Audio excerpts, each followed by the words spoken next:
Channel Rajat Garg classes. So students, last video में हमने class 11 revenue part 1 discuss किया था। आज हम आपके लिए रिवेन्यू पार्ट 2 लेके आए हैं। तो क्या है इस वीडियो में, चलो स्टार्ट करते हैं। लास्ट क्लास में हमने आपको जो बेसिक कॉन्सेप्ट थे रिवेन्यू के, जैसे TR, AR, MR, total revenue, average revenue और मार्जिनल रिवेन्यू हमने डिस्कस किया था। आज हम इनमें रिलेशन डिस्कस करने जा रहे हैं। तो देखिए, रिलेशन बिटवीन रिवेन्यू कॉन्सेप्ट्स।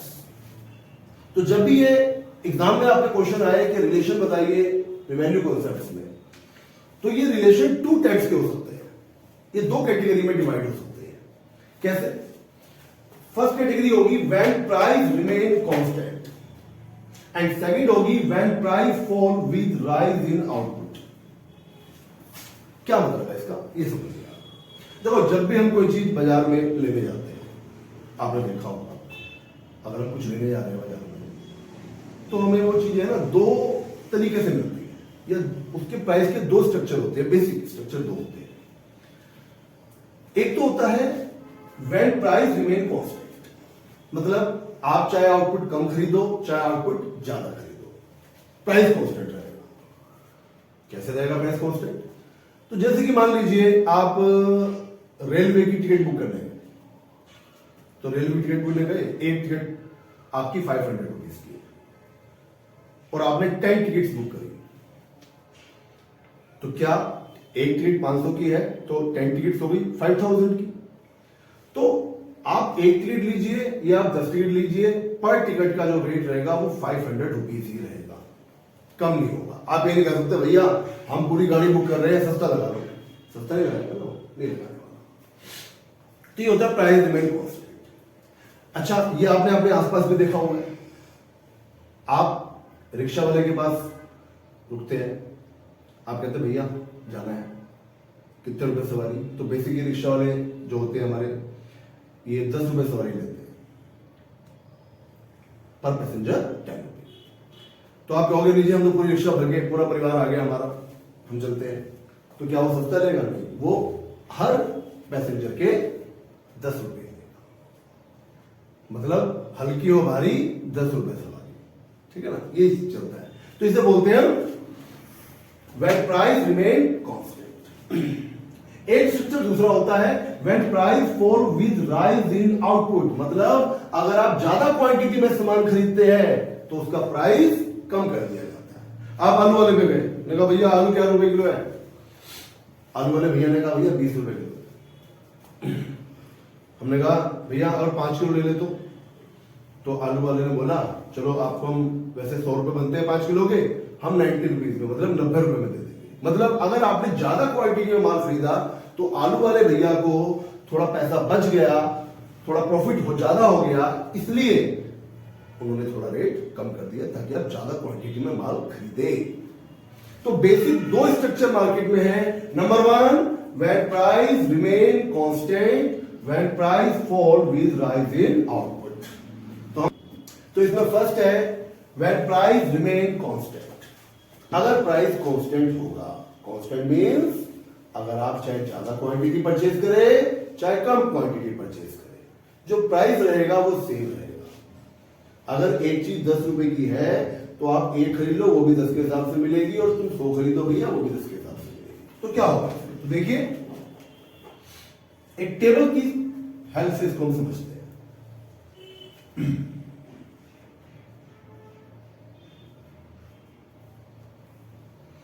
मान लीजिए प्राइस है 10 रुपीज पर यूनिट, 10 रुपीज। तो हमारा जो टीआर है, लास्ट क्लास में हमने टीआर डिस्कस किया था। बोलो बच्चों, टीआर क्या होता है? टीआर होता है P into Q, price into quantity, price into quantity. तो चलो, ये हमारे पास प्राइस है, ये हमारे पास क्वांटिटी है, इन दोनों की आप मल्टीप्लाई कीजिए। 10 इंटू 1 10, 10 इंटू 2 20, मतलब एक चीज खरीदोगे तो 10 रुपए के हिसाब से 10 की मिलेगी, 2 खरीदोगे उसकी 2 यूनिट्स लोगे उस चीज की तो 10 रुपए के हिसाब से 20 की मिलेगी। 30, 40 एंड 50। नाउ अब हम बनाएंगे AR एक कॉलम AR का और एक कॉलम MR। तो AR के बारे में मैंने क्या बताया था आपको, याद करो, AR equal to TR by Q, ये बताया था। तो चलिए, या मैंने एक चीज और बताई थी AR के बारे में आपको, याद करो करो करो करो, AR equal to price also. तो आप कुछ भी बिना किसी कैलकुलेशन के काम कर सकते हैं। ये प्राइस के कॉलम को यहां पर रख सकते हैं। तो प्राइस का कॉलम क्या है आपका 10 10 10 10 10, या आप TR को Q से डिवाइड करोगे तो भी आपको 10 मिलेगा। देख लो कैसे, TR है 10, क्वांटिटी है 1, 10 को 1 से डिवाइड करो तो 10 मिलेगा, 10 को 2 से डिवाइड करो तो 10 मिलेगा। इस तरीके से आप ऐसे ले लो वैसे लो, बात देखिए। इसके बाद MR क्या है? MR के बारे में मैंने बताया था एडिशनल टोटल रिवेन्यू, जो टोटल रिवेन्यू में एडिशन हो रहा है। तो MR का जब आप कॉलम बनाओ तो एक चीज ध्यान रखना, अगर क्वांटिटी 1 है तो जो फर्स्ट TR होगी, क्वांटिटी 1 पे जो TR होगी वही MR होगी। तो पहली TR हमारी 10, तो MR भी होगी 10। अब जितना भी TR में चेंजेस हो रहा है, टोटल रिवेन्यू में चेंजेस हो रहा है, वो MR है आपका। सिंपल है, जैसे पहले हमारा TR 10 था, अब 20 हो गया, तो 20 में से 10 माइनस कर दीजिए तो 10 आएगा। कितना चेंज हुआ है? 10। 30 से 40 में कितना चेंज हुआ है? 10। मतलब 40 में से 30 को माइनस कर दो 10, 50 में से 40 को माइनस कर दो 10। ये है हमारा MR।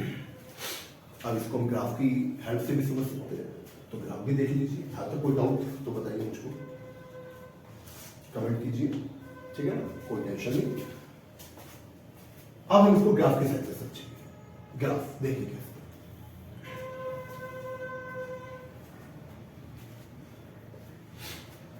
यहां पे हम क्वांटिटी ले लेंगे और यहां पे हम AR MR ये दोनों ही ले लेंगे।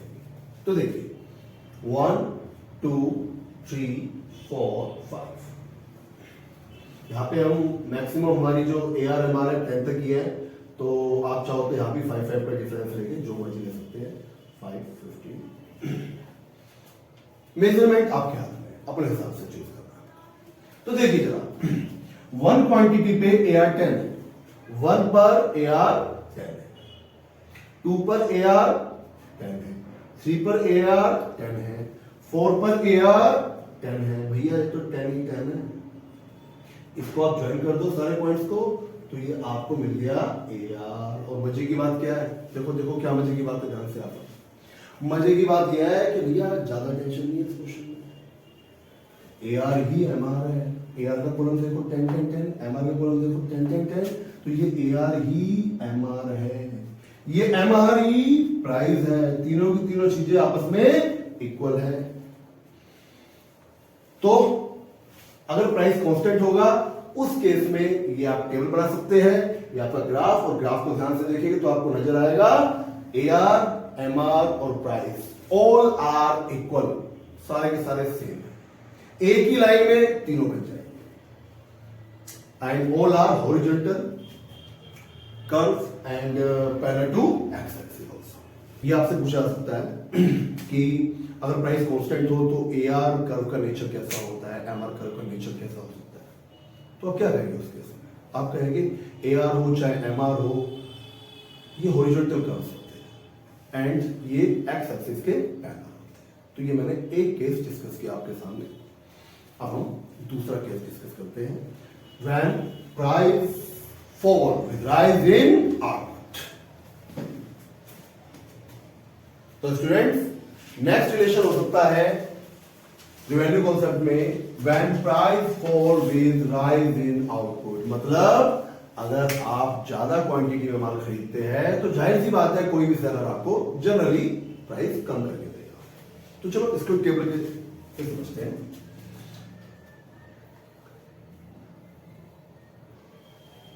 ये हमने क्वांटिटी ले ली 1 2 3 4 5 6 7, ये हमने प्राइस लिया। प्राइस में क्या करना है, जैसे जैसे क्वांटिटी बढ़ेगी वैसे वैसे हमें प्राइस को फॉल करते जाना है, कम करते जाना है। जैसे एक चीज ली आपको 10 की मिली, 2 ले लिया आपने, हमने कहा भैया 2 दे दो, तो भैया ने रेट कम कर दिया, 3 दे दो और कम कर दिया, मान लीजिए कम हो जा रहा है रेट, ठीक है। अब एक काम करना, इसको इतना कम मत कर देना, थोड़ी देर बाद भैया बोले कि फ्री में ले जा भाई, पैसे की जरूरत नहीं है, फिर जीरो ही हो जाए कम होते होते। तो एक रीजनेबल अमाउंट तक इसको आपने घटाना है, ये नहीं कि आपको कम करते करते जीरो पे क्या तो नेगेटिव भी ले गए आप, ऐसे नहीं करना, ये नहीं करना, ठीक है ना। टीआर, तो टीआर क्या था बताया था मैंने आपको, दोबारा से TR equal to P into Q, तो प्राइस और क्वांटिटी की मल्टीप्लाई कीजिए,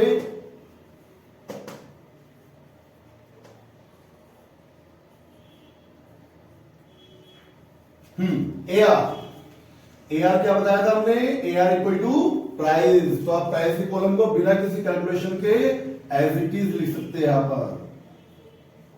एमआर, एमआर में हमने क्या बताया था, हमने फर्स्ट क्वांटिटी में जो टीआर होगी वही एमआर होगी, ये वाली टीआर, एंड देन जितना भी टीआर में डिफरेंस आ रहा है उस डिफरेंस को हम एमआर बोलेंगे। देखो कैसे, 18 माइनस 10 8, 24 माइनस 8 6, 4 2 0 एंड -2, ये हमारी है एमआर। तो इसको ड्रॉ करते हैं, तो फर्स्ट रिलेशन हम बताएंगे एआर और एमआर का कर्व कैसे है ये बताने वाले हैं। तो देखिए एआर एंड एमआर के बारे में देखिए, क्वांटिटी हमारी 7 है, 1 2 3 4 5 6 और 7, और ये मैक्सिमम आप इसको ले सकते हैं, नेगेटिव भी ले लेना, -2 2 2 का गैप ले रहा हूं मैं, 2 4 6 8 10। यहां पे मैं आपको शो करने जा रहा हूं एआर एंड एमआर, यहां पे हम शो करेंगे क्वांटिटी। तो देखिए 1 यूनिट पर एआर है 10, 1 पर 10, 2 पर 9 एंड देन 8 फिर 4 पर 7,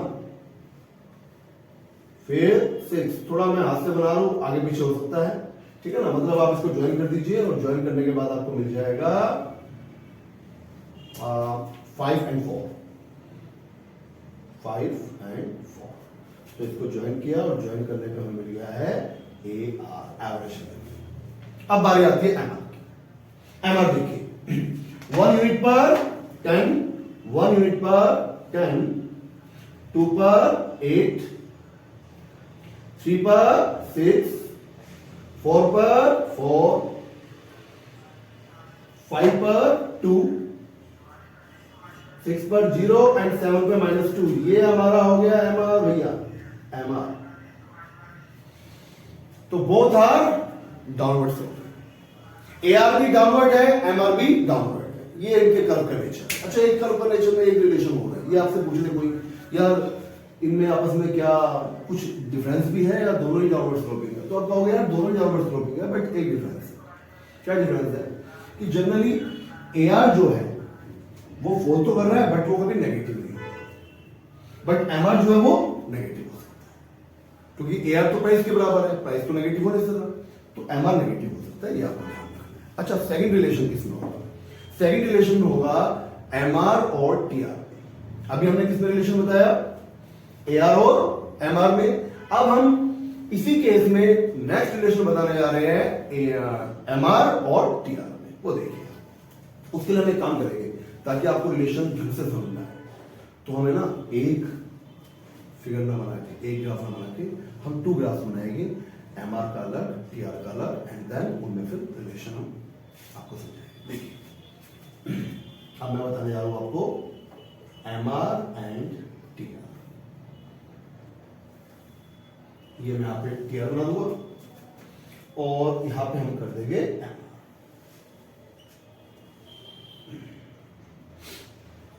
1 2 3 4 5 6 7। जब भी आप 2 ग्राफ के द्वारा एक रिलेशन बनाना जाए तो एक ध्यान रखना, अगर एक ऊपर नीचे बना रहे हैं तो उनकी जो क्वांटिटीज है वो भी जस्ट एक दूसरे के ऊपर होनी चाहिए। जैसे ये इसकी क्वांटिटी यहां 1 इसके सामने होनी चाहिए, 2 3 4 5 6 एंड 7। ये क्वांटिटी है, ये क्वांटिटी है, ये हम यहाँ पे एमआर शो करने जा रहे हैं, वहां पे हम टीआर शो करने जा रहे हैं।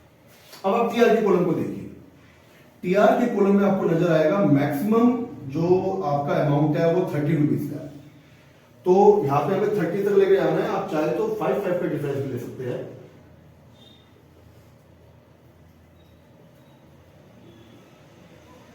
ठीक है, एक्स एक्सिस पर।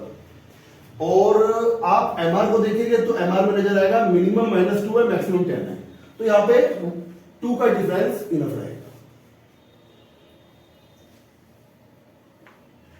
ठीक है, तो देखिए 1 क्वांटिटी पे आपका टीआर है 10, 1 पर 10, ध्यान से। 2 पर उधर टेबल में 2 पर कितना है 18, 3 पर 24 एंड देन 28, उसके बाद 30, नेक्स्ट ऑल्सो 30, और उसके बाद आपका टीआर 4 होकर 28 पे आ गया दोबारा से। आप इस लाइन को ज्वाइन कर दीजिए तो आपको ज्वाइन करते हुए कुछ इस तरीके से ये लाइन नजर आएगी, ये आपकी है टीआर। अब बारी आई एमआर की। एमआर देखिए 1 पर 10, 1 पर 10, 2 पर 8, 2 पर 8, 3 पर 6, इस तरीके से आप एमआर को भी शो कर दीजिए।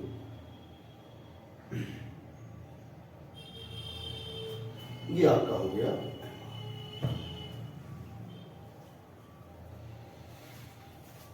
चलो, ये मैंने आपको टीआर का बनाया, एमआर का बनाया। अब मैं इसके बीच में रिलेशन शो करने जा रहा हूं, इनके बीच में क्या रिलेशन है। तो फर्स्ट रिलेशन इज, ध्यान से देखना, ग्राफ को देखो, ग्राफ में चलेगा पता। देखो एमआर लगातार गिर रहा है, लगातार एमआर बढ़ रहा है, लगातार गिर रहा है। तो फर्स्ट रिलेशन यहां आप देखेंगे, जब आपको यहां नजर आए कि एमआर जब 0 हो चुका है, 6 यूनिट पर 0 हो चुका है, आप एक काम कीजिए, यहां से एक लाइन ड्रॉ कीजिए और टीआर को मिला दीजिए। इससे क्या होगा? इससे कुछ नहीं होता, इससे ग्राफ 2 पोर्शन में बढ़ जाता है और हमें दोनों पोर्शन सेपरेट नजर आने लगते हैं। जैसे ध्यान से देखिए, पहला पोर्शन क्या होगा, पहले पोर्शन में टीआर लगातार बढ़ रहा है, बढ़े जा रहा है, बढ़े जा रहा है, कमी नहीं होगा, यहां से आता। उस समय एमआर लगातार गिर रहा है, बट एमआर यहां से आता पॉजिटिव है। तो व्हेन टीआर इज इंक्रीजिंग, जब टीआर बढ़ता है उस समय क्या हो रहा है, एमआर कंटिन्यूसली फॉल, कंटिन्यूसली क्या हो रहा है, फॉल हो रहा है, बट पॉजिटिव। ठीक है ना, ये फर्स्ट रिलेशन है। क्या रिलेशन है? First, when TR is increasing, same time MR is following but positive. First relation. Second is when MR is 0, जब एमआर 0 हो गया पे आगे, तो तुम्हें ध्यान से देखो, ध्यान से देखो, ध्यान से देखो, देन टीआर इज मैक्सिमम। उस समय टीआर कैसा है? मैक्सिमम है। जब एमआर 0 है, जब टीआर मैक्सिमम है। And the last relation is when MR become negative, ध्यान से देखो, एमआर इसके बाद नेगेटिव हो गया, उस समय at same time TR start following, TR उसमें गिरना स्टार्ट हो गया है। तो टोटल हमने 3 रिलेशन पढ़े टीआर और एमआर में। बेसिक रिलेशन 3 है, चौथा भी बनाया जा सकता है। चौथा ये बनाया जा सकता है कि भैया जो एआर है और जो एमआर है, दोनों का डेरिवेशन हुआ है टीआर द्वारा। दोनों का जन्म किससे हुआ है? टीआर के द्वारा। टीआर को 2 से डिवाइड करोगे तो एआर आएगा, और वो जो टीआर का फॉर्मूला लगाया था मैंने एमआर का, MR N equal to TR N minus TR N minus 1, उससे आपका एमआर आ जाएगा। तो अभी आप ये रिलेशन देखिए, जो मैंने आपको एमआर और टीआर में रिलेशन ग्राफ से समझाया है, इसी को आप समझिए, क्योंकि आपको क्या करना है काम में, आपको अगर टीआर एमआर में रिलेशन आता है तो आपको एक टेबल बनानी पड़ेगी और एक ग्राफ बनाना पड़ेगा, और जो मोस्ट इंपॉर्टेंट थिंग इज, इसको रिलेशन को डिस्क्राइब करना पड़ेगा। ये रिलेशन क्या है वो आप समझिए। फर्स्ट रिलेशन देखिए, व्हेन एमआर इज पॉजिटिव, देखो यहां से यहां तक एमआर पॉजिटिव है, उसके बाद एमआर नेगेटिव हो गया।